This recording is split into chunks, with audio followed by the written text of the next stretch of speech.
Hello and welcome to the show. Now, the latest car pack for Forza 6 had got all sorts of really rather interesting vehicles, and one of the cars that I was most excited to have a go with was this Holden Tyranno, because, well, it's a classic V8 supercar. And I am a very big fan of the V8 supercars. So yeah, I was very much looking forward to have a drive with this. I believe it still has the record, I think I was reading on the internet somewhere, for the largest margin of victory at Bathurst, like some 6 laps. I'm not sure if that got beaten, but yeah, it's a very successful classic Australian touring car. So naturally, the best way to test these out was to go racing with a whole field of them. Now for this, they were kept completely stock. They start off around E-Class, and certainly we've seen in the past, lower PIs tend to make for much more exciting racing. So figured we would have a go, and sure enough, as we come up towards turn 2, there is a lot of Holdens trying to fit into a small piece of tarmac. I think they're about 5 wide at one point through there. It didn't last for particularly long. And an orange car on the outside just gets tangled up and goes for a bit of a spin in front of the onrushing pack. A little bit unfortunate for cars further back, and a green Holden put a wheel on the grass. And yeah, down there we see many cars. Many cars will go for a spin down that part of the track. I had got through the chaos though on this opening lap, as we tried to go almost 3 wide at one point into this final section. Not a good place. Not a good place to be trying to fit so many cars. I'm very glad the turquoise car backed out of that one. That could have ended quite disastrously. But we all made it through that section. The black car was a little slow off of that final corner, having tried to go side by side with me, and that dropped him down a position. And in the opening laps, this was quite frantic racing with a really rather large group of vehicles. Normally when we see races, you'll often get the pack will sort of get split up into pairs and threes. This was just one long line of cars through the field, and that's what you want to see when you do single make racing.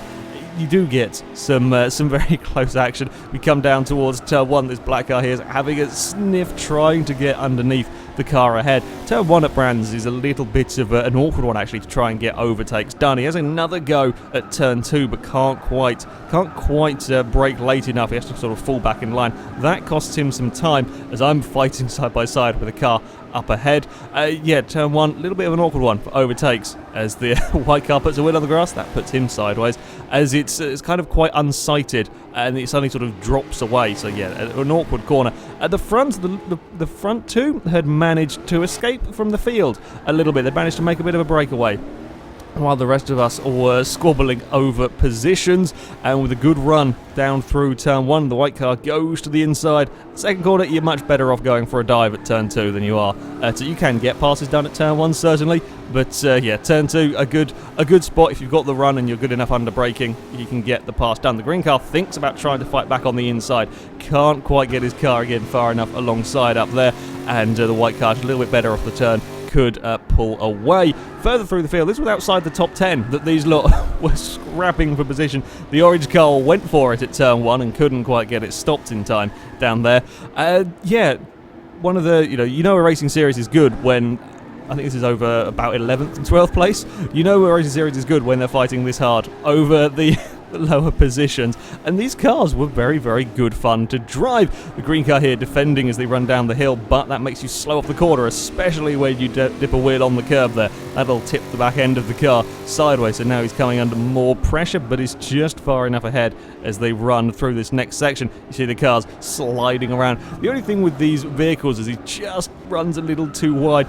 There was a fair amount of kind of body roll going on with them, which is perhaps not particularly surprising. They did roll about a little bit. It wasn't awful, but it certainly was noticeable. You could kind of get sort of body roll oversteer going on with them if you weren't a little bit too careful. Actually surprised the green car managed to get this one back to the inside down the start-finish straight after a poor run onto said straight. He managed to get back up the inside and maintain his position for now.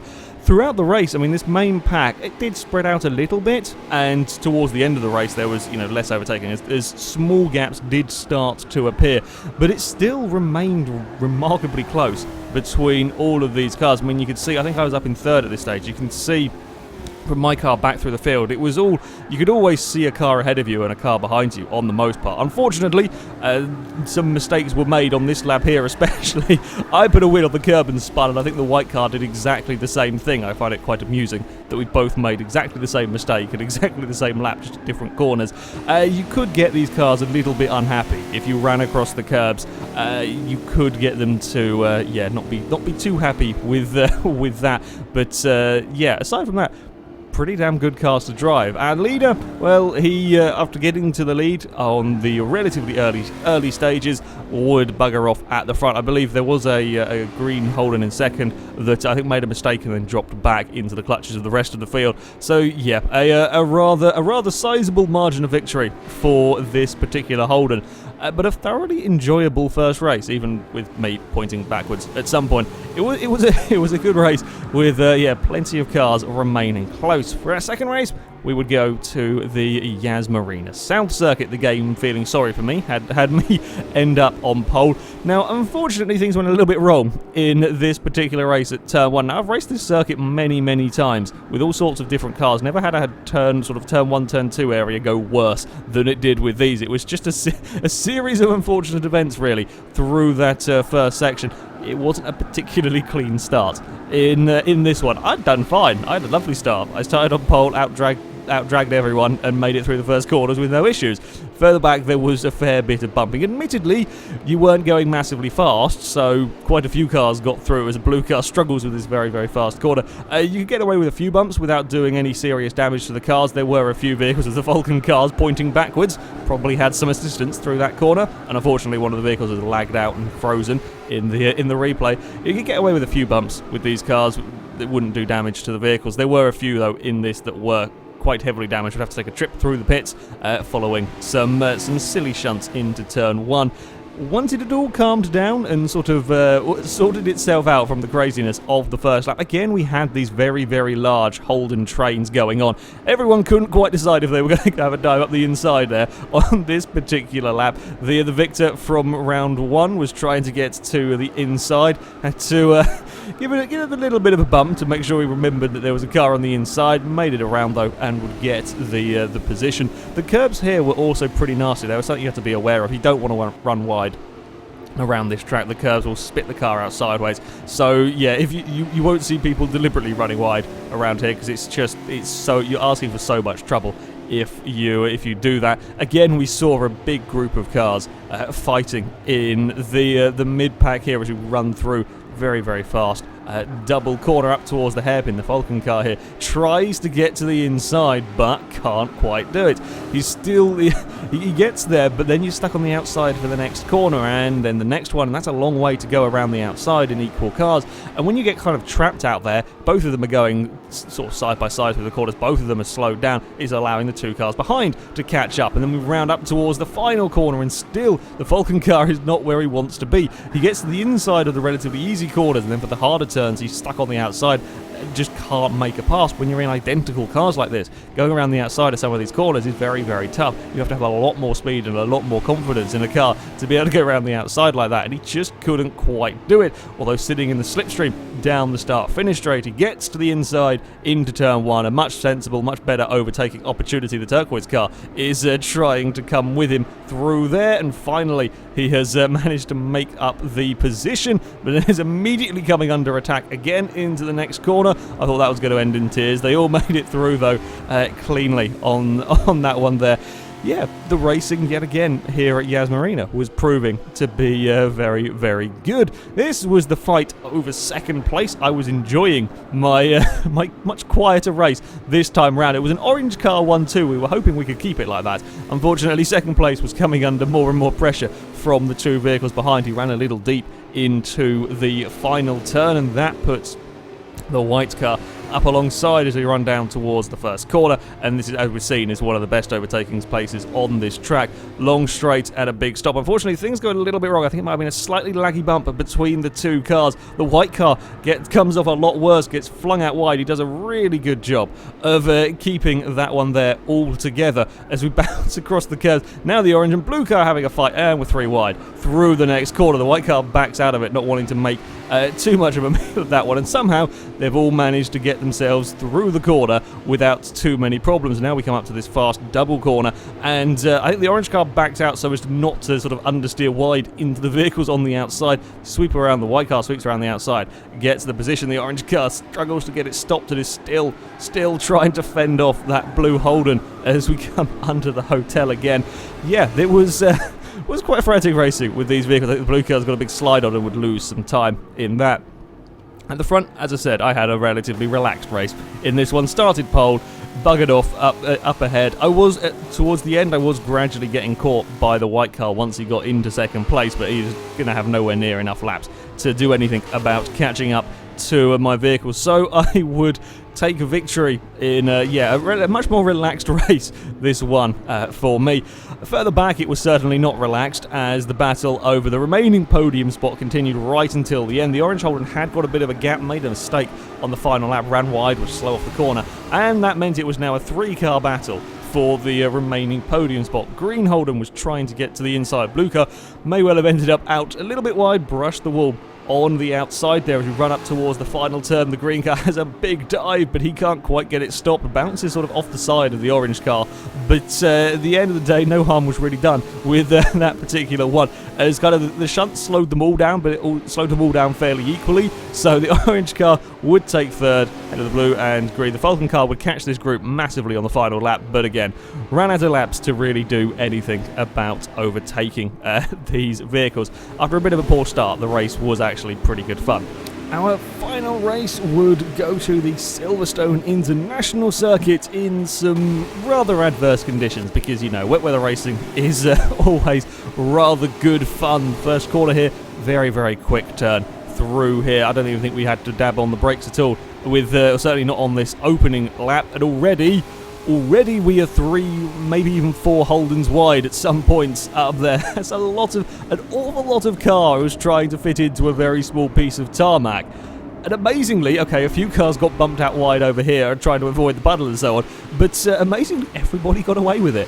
Everybody got through these first few absolutely crazy corners without too many issues. I mean, yeah, there was the odd little bump, but at one point we were 5 wide trying to fit onto this straight, and 5 wide does not really work down there, as the white and blue car found out, so they have to go for a little bit of grass cutting. But even going sideways across the grass, they both rejoined the track without any problems, and there was at least 2 groups going 3 wide up into this corner. It was only our little group, though, that decided to really try it 3 wide around here. I get caught up on the outside. The white car goes for the cutback, gets to the inside of both of us. Does a great job of getting there, but he's now stuck on the outside for the next corner, and they get stuck out on the puddle. There's a nasty puddle out wide. Both of the orange and white cars, both run wide into this braking zone. That allows me to once again make it 3 wide through this next corner, but I'm now well and truly stuck on the outside of a bad place. This is not a good place to be stuck on the outside, especially not when the back end just lets go through the corner. I end up having to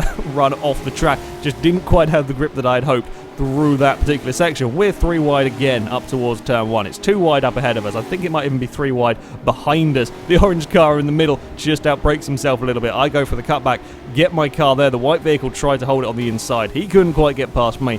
I led this small group of vehicles.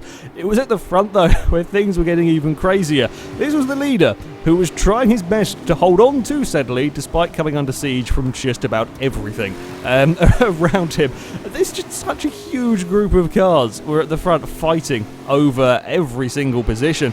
The red Holden here made a very good opportunistic move. He'd seen the green car had been a little bit wide, a little bit slow onto this this straight, and when you're in such a big group of vehicles, you really want to make, look at how many of us were going side by side behind. You really want to make up positions quick, otherwise it's very hard to attack a car ahead of you when you've got 2 cars trying to overtake you from behind. So yeah, the red Holden made a great maneuver to simply out-drag the leader down the straight with a better run. And this carried on for the first half a race. It was absolutely incredible with these vehicles. just everywhere you looked, cars were going 2 and 3 wide. This is through the first corner. As we go, the car we're following tries to go around the outside and does with a black car. I hit the puddle, get very, very sideways, which is not what you want. The green car then has a great opportunistic dive up the inside into the next turn while I was busy trying to fight and sort my car out. But he then runs wide, hits the puddle through the next corner. That puts him in trouble, and then on the grass and the curb puts him sideways through the next turn. It was just constant swapping of positions. constant changing of positions at the start of this race. Now we come down the back straight.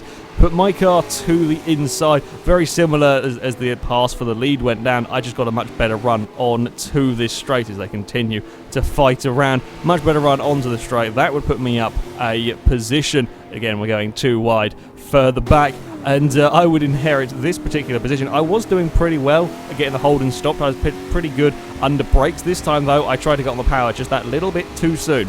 Just that little bit too soon, and that put me in a little bit of trouble. I slid the car about, and this green vehicle here was again having a look up the inside, but he couldn't quite make the manoeuvre stick. Although he does force me to take a slightly wonky line through the final corner. It's 3 wide up ahead again. Three wide through the final turn, and they all make it through there. Admittedly, a couple of cars taking to the sort of the runoff area.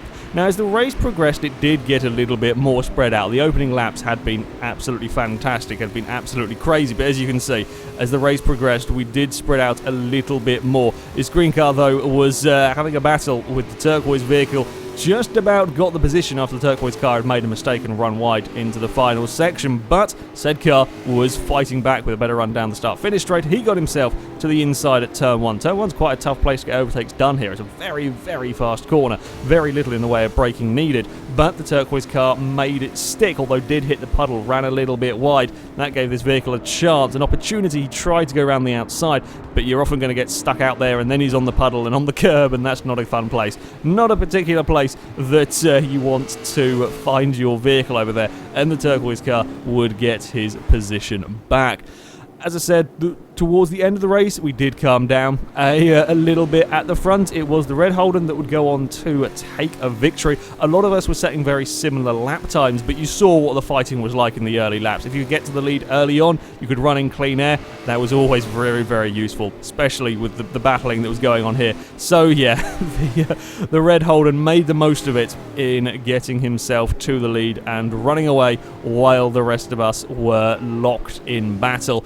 And as I said, while the field did spread out, on the final lap, things got a little bit more exciting over a few of the positions. This was for third place, the last spot on the podium, and it was the Falcon Holden that was holding on to it, but only just. He was coming under increasing pressure in the closing couple of laps as the white Holden looked for a manoeuvre. Now, going around the outside here is not perhaps the ideal spot. However, if you can do it, it'll put you on the inside for the final turn, and that's what the white car was hoping. He just keeps his car far enough ahead so that the vehicle we're following can't quite turn in. That forces him out wide. A good last lap overtaking manoeuvre there, or last corner overtaking manoeuvre there for the white Holden to get the position.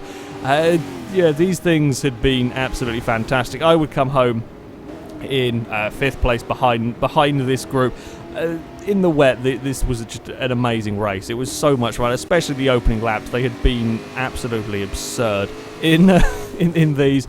And further back, they were still fighting for positions. I think this was for around 10th place or something between these two on the last lap. The turquoise car ran a little too deep into that final section. I'm not sure if he missed a gear, as we quite possibly did, as we came around this final corner. He's just a little slow. The green car saw an opportunity, dove to the inside, and he would get that particular position. These Holdens were a lot of fun to race. They were an awful lot of fun to race. Brands Hatch there'd been just an incredible train of Holdens. Yaz, things went a little bit wrong at the start. I think it was just a chain reaction of one person making a mistake and kind of messed things up. But even with a terrible start like that, there was still a lot of racing at Yaz. And at Silverstone, I don't think I've ever quite been a part of a race with so many cars going 3 wide in the opening stages and everybody getting away without any trouble. It was great fun. These are fantastic cars to go racing with. There is a bit of body roll in the vehicles. They don't particularly like the curbs, or I got myself into trouble anyway with the curbs. But yeah, they are a lot of fun. You can have an awful lot of close racing with these Holdens. Yeah, really rather excellent vehicles. Anyway, that is it for this video, guys. Thank you very much for watching, and until next time, goodbye.